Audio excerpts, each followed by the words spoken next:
안녕 나는 민주. 안녕 나는 김경. 안녕 국회. 이거 잘수 있어요. 힘들다. 네, 안녕하세요. 저는 서울 기본소득당 상임위원장의 신민주이고요. 위티의 회원입니다. 네, 반갑습니다. 저는 위티의 활동가로 일하고 있는 유경입니다. 안녕하세요. 와. 살면서 뭔가 그 생애 안에서 섹슈얼리티가 어떤 의미로 계속 변화했는지를 얘기해 주셔도 좋을 것 같아요. 아까 뭔가 맞아요. 이렇게 학교에 딱 가면 친구들이 이렇게 있으면 막 아침부터 집에 갈 때까지 되게 이렇게 야한 이야기를 하는 걸 좋아하는 학생이었거든요. 사실 근데 이런 거 방금 나올 거거든요. 어쨌든 뭐 나오셔도 네. 돼요. 근데 그때는 섹슈얼리티 자체는 저에게 뭔가 막 어둡은 부분이라기보다는 굉장히 재밌고 즐겁고 밝은 느낌이었어요. 이걸 졸업하자마자 제가 알바를 했었는데 19살 때부터 그때 막 알바하는 사람들이 다 같이 룸살롱에 간다거나 이런 거를 보고 이 성이라는 건 저한테 되게 재밌고 즐겁기만 한 거였는데 그걸 보니까 너무 이 닥사이드 오브 마이 대한민국 이런 걸 봐버린 느낌? 또 이제 뭐 페미니즘 운동을 하면서 좀 그런 것들 많이 느꼈던 것 같아요. 이게 마냥 재미있고 즐겁고 이런 것들이 아니야. 닥사이드 오브 섹슈얼리티 이런 것들을 저는 약간 뭐랄까 뭔가 약간 민주 씨랑 다르게 청소년 시기에 섹슈얼리티는 뭔가 항상 좀 어둡고 약간 무섭고 약간 음험하고 약간 음지의 문화였거든요. 때로는 뭔가 놀림감이었고 혹은 뭔가 함구되는 것이었고 근데 그러면서 동시에 저희는 그런 소문은 되게 많았어요. 맞아. 저희도 네. 엄청 많았어요. 맞아. 뭐 막상 섹스를 해본 학생이 있다라고 하면 정말 며칠 내에 전교생에게 소문이 쫙 퍼지고 누군지는 다 인지하고 있고 이런 게 좀 되게 별로였던 것 같아요. 제 곁에 여성 친구들은 항상 본인의 몸을 많이 미워했던 것 같거든요. 맞아요. 그러니까 그냥 미묘한 약간 불쾌감과 왜 이럴까라는 어떤 의문 같은 것들이 늘 있었는데 어떤 자신의 신체를 가려야 할 것, 민망한 것으로 여기는 문화가 되게 만연했고 그것들이 어떤 섹스나 섹슈얼리티에 대한 불쾌감이나 혹은 좀 숨겨야 하는 느낌 같은 것들로 연결되지 않나? 라는 생각이 들기는 해요. 그러면 조금 이제 좀 넘어가가지고 학교생활 이외에 내가 내 생애 동안 경험했던 성교육이 어땠는지에 대해서 한번 얘기를 해보면 좋을 것 같긴 하거든요. 성교육은 되게 중요한 부분이죠. 그렇죠. 어떠셨어요? 안 돼요. 그만해요. 저리 가세요. 이렇게 이런 종류의 성교육, 이 스테레오타입적인 성교육을 받았고 저도 약간 성교육 잘 기억이 안 나요. 그죠? 기본적으로 잘 기억이 안 나요. 초등학교 때는 진짜 민주 씨가 말씀하셨던 그런 약간 성폭력 예방 교육에 어떤 초점이 맞춰져 있었던 교육을 많이 했던 것 같고 청소년들이 자라는 과정 속에서 섹스를 접하게 되는 건 보통 인터넷, 야짤 같은 야동, 야한 사진, 그러니까 좀 근거 없는 좀 정보들 성인 남성들이 뭐 되게 과시하듯 떠벌리는 성경 경험담 같은 것들 맞아요. 그런 것들로 많이 접하게 되는 것 같아요. 어떤 성교육이 필요한 것 같으세요?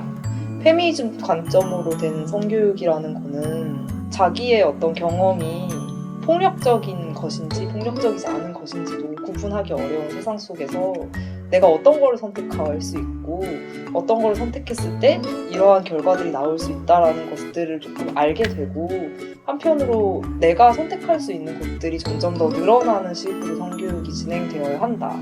그렇기 때문에 성교육은 성교육만으로만 되는 것들이 아니라 여러 가지 사회적 제약이 없어지는 것도 동반해야 된다는 생각이 들어요. 아무튼 박근혜 정부 때 나왔던 성교육 표준안 같은 그 어떻게 학교에서 이렇게 성교육을 해라라는 그 표준안들이 전국 학교에 뿌려졌는데 그런 내용들이 되게 가관이었던 거죠. 여자는 무드에 약하고 남자는 누드에 약하다 혹은 뭐 이성 친구는 단둘이 방에 있으면 안 된다. 학생들이 여전히 그런 교육을 받고 있어야 하는 거죠. 이 잘못된 성교육들이 얼마나 청소년들을 위험한 상황에 몰아넣고 있는지가 좀 청소년들이 섹스하는 공간 같은 것들 룸카페, 노래방, 뭐 룸 계단 같은 뭐 이런. 네, 계단, 뭐 비상구 이런 곳이었다는 것이 청소년들에게 되게 경악과 공포, 분노 약간 이런 것들이었던 것 같은데 그런 성교육들이 되게 청소년들에게 너네는 아직 섹스하면 안 돼. 섹스는 20살 넘어서 할 수 있어. 약간 이런 관념들을 심어주고 그들이 계속 숨어서 섹스를 할 수밖에 없는 이유 같은 것들이 되는 것 같아요. 이제 엠번방 사건도 청소년과 되게 밀접한 연관이 있는 주제라고 생각이 들어가지고 그 얘기도 좀 해봤으면 좋겠다는 생각이 들거든요. 한편으로는 조직적이기도 하고 한편으로 이 사회의 다크사이드 오브 코리아의 어떤 이제 남성 연대에 대해서 정말 알 수 있는 정말 끔찍한 사건이었는데 몇 가지 고민 지점은 생겼어요. 왜냐면 이것이 사실 청소년 피해자가 있었기 때문에 정말 심각하고 끔찍하다라고 이야기하는 흐름들이 좀 있더라고요. 그 되게 화제가 됐죠. 청소년들이 착취를 당하고 맞아. 청소년이 전혀 성적인 행동을 하지 않아야 하는 관점에서 비청소년들의 경험 같은 것들이 되게 이어져 있는 것 같고 그리고 청소년들이 피해자이기만 한가? 라고 했을 때 사실 그렇지 않거든요. 실제로 말씀하신 엠번방을 운영했던 사람들 중에서는 고등학생이라고 불리는 청소년이 실제로 있었고 그것은 뭔가 청소년이 피해자만이 아니라 어떤 가해자의 표준에 있을 때도 있다는 어떤 이야기거든요. 청소년들은 사실 경제권이 없고 사실 집에 쫓겨나가면 더 문제가 생기고 이런 그쵸. 구조적인 문제들을 이야기하면서 이것은 청소년들에게 더 이제 해롭고 더 문제일 수 있다라는 것엔 너무 동의하기는 하되 아쉽게도 어떻게 아무것도 모르는 순진하고 이렇게 저런 어린 학생들에게 그런 파렴치한 짓을 이렇게 되면 불쌍한 청소년만 남는 느낌이라 가지고 조금 이런 문제들이 구조적인 문제들로 많이 다뤄졌으면 좋겠다라는 생각을 많이 해본 적은 있어요. 그리고 뭔가 엠번방이 일어났던 되게 주요한 어떤 그 뿌리가 사실 되게 말씀하신 그 색계 그러니까 청소년들 사이에서는 그게 일탈계라고 많이 표현되는 것 같아요. 그래서 그 일탈이란 무엇인가라고 했을 때 뭔가 자신의 어떤 성적인 욕망이나 성적인 어떤 호기심 같은 것들을 잘 드러내지 않도록 그리고 그것들이 없는 것이라고 치부하는 사회 속에서 청소년들이 왜 굳이 뭔가 그렇게 위험한 짓을 하냐라고 했을 때 그거는 내가 가지고 있는 욕망들이 있는데 그것을 인정하지 않고 드러내면 너는 좀 까지네 어떤 섹스 자체를 얘기하는 것이 청소년은 얘기할 수 없어 라는 사회적 시선에서 기반하지 않았나? 라는 생각이 들고 물론 청소년들만 그런 개정을 만드는 건 아니죠. 여성들도 사실 여성들에게도 비슷한 억압이 적용되잖아요. 여성이 섹스 얘기를 했을 때 되게 걸레라는 멸칭을 쓰기도 하고 또 여성과 청소년의 비슷한 억압들이 공유되는 것 같고 청소년들 정말 그대로 인정할 수 없나? 그리고 그것들이 보다 좀 더 양지의 문화로 나와서 그것들이 좀 더 건강한 방식으로 사회 안에서 인정될 수 없다는 생각을 되게 많이 했던 것 같아요.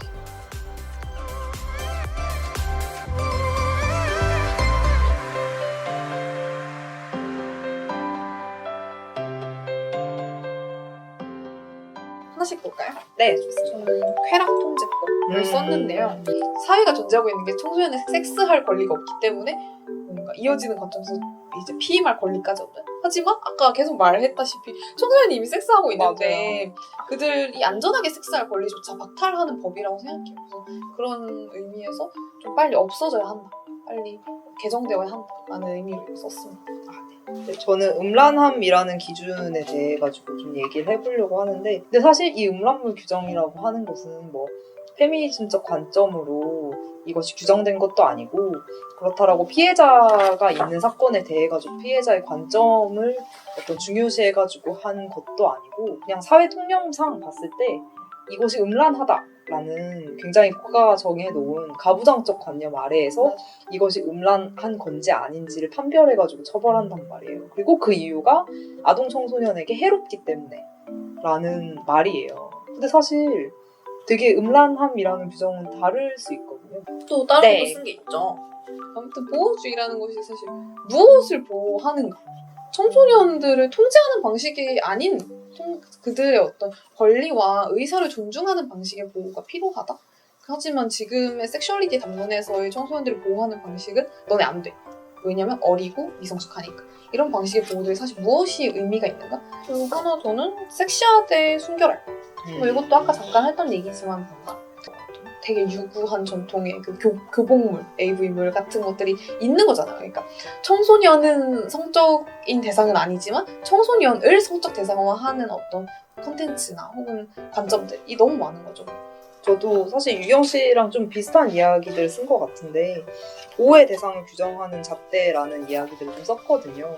근데 제가 좀 항상 의문을 가지는 게 가출한 청소년이 어쨌든 뭐 조건 만남이나 이런 것들을 할 수 있잖아요. 그런 걸 한 다음에 결국 보호받을 수 있거나 지원을 받을 수 있는 방법을 선택하는 것은 자신의 경험을 피해로서 설명을 할 때만 맞아요. 보호할 수 있는 잣대의 기준이 되더라고요. 사실은 우리가 이제 디지털 성폭력 문제나 이런 것들에 나아가서 고민해야 하는 것은 동의와 거부의 문제를 어떻게 해석할 것이냐에 대한 문제인 것 같거든요. 나 사회적이나 문화적인 것들이 바뀌어야지 문제들이 해결될지에 대한 이야기들도 좀 해보면 좋을 것 같긴 하거든요. 네. 그래서 어떻게 생각하시는지. 저요? 네. 저도요. 그래서 그런 의미에서 좀 청소년들이 진짜 원하는 건 무엇이냐라는 것에 귀 기울이는 좀 비청소년들과 혹은 정치인들의 태도가 필요할 것 같고요. 그리고 그것들이 또 국회로 가서 좀 청소년들의 일상을 직접적으로 바꿀 수 있는, 특히 여성 청소년들의 일상을 직접적으로 바꿀 수 있는 정치가 필요하지 않나? 라는 생각이 듭니다. 결국에는 이 섹슈얼리티 문제는 법적인 권리, 청소년의 권리와도 되게 밀접하게 연관되어 있는 문제인 것 같아요. 뭐 지금은 18세로 낮아지긴 했지만 선거권 연령도 더 낮아져가지고 법적인 권리를 가질 수 있는 것들, 그리고 그것에 맞추어가지고 좀 자신의 권리와 할 수 있는 것과 어쨌든 그런 것들에 대해서 배울 수 있는 교육도 되게 많아져야 할 것 같고. 근데 섹슈얼리티가 어려웠던 건 이것을 어떻게 국회 안의 문제로 가져갈 것인가가 되게 어렵다. 왜냐면 섹슈얼리티는 되게 좀 사적인 문제로 많이 치부가 되잖아요. 치부가 되고 그렇게 여겨지고, 그거는 또 섹슈얼리티에 대한 어떤 침묵들과도 되게 밀접한 관련이 있을 것이고. 이런 청소년 섹슈얼리티의 문제에 대해 좀 더더욱 말해질 수 없는 분위기들이 각 정치권 내부에 있다. 이러한 것들이 생기는 이유는 항상 더 중요한 문제가 있고 덜 중요한 문제가 있는데, 그 덜 중요한 문제는 여성의 문제이거나 소수자의 문제이거나 청소년의 문제로 배제되다 보니까 더 중요한 것과 덜 중요한 것을 나누지 않고 더욱더 많은 연령대와 더욱더 많은 계층들에게 기회가 열려서 좀 국회 내부의 어떤 인적 구성도 많이 바뀌어야 될 것 같고요. 그래서 우리의 정치에는 더 이상 나중에가 있으면 안 된다라는 것을 끊임없이 주장하는 것이 저희 과제가 아닐까라는 생각을 하고 있어요. 청소년들에게 섹스가 아주 멀고 어둡고 좀 음습한 것이 아니라 뭔가 우리 주변에 아주 가까이 있고 우리의 생활 안에 있는 것들이라는 인식이 되게 중요할 것 같아요. 그 청소년들이 나중에 또 자신의 권리를 요구할 수 있는, 보호가 아니라 자기의 어떤 권리와 욕망에 좀 귀 기울일 수 있는 시간들이 청소년들에게 많이 필요하고 그것들을 많이 만드는 것이 필요하지 않을까. 저와 함께 나중에가 아닌 지금 당장 바뀌는 세상들을 위해서 많이 노력을 해보면 좋을 것 같습니다. 네, 여러분 구독, 좋아요 눌러주세요.